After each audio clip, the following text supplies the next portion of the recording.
शक्तीपीठ महामार्ग रद्द व्हावा यासाठी अंबाबाईला साकडं घालण्यात आलं। सरकारला सुदबुद्धी द्यावी, शक्तीपीठ महामार्ग रद्द व्हावा। शक्तीपीठ महामार्ग विरोधी कृती समितीनं देवीच्या चरणी साकडं घातलेलं आहे।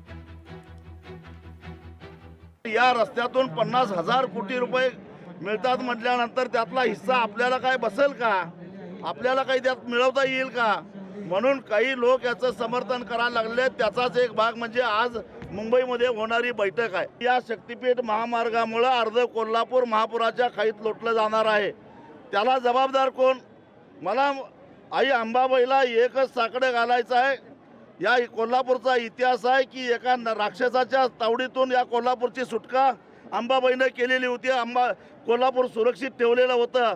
आता शक्तीपीठ महामार्ग रूपी हे राक्षस आता आमच्यावर रेटतायत आणि मला माहित आहे की आई अंबाबाई आमच्या मदतीला धावून येणार आणि हे आमचं कोल्हापूर पुन्हा वाचवणार आणि म्हणून अंबाबाईला आम्ही साकडं घातलेलं आहे। लोकशाही मराठी ऐका, पहा, जागरूक रहा।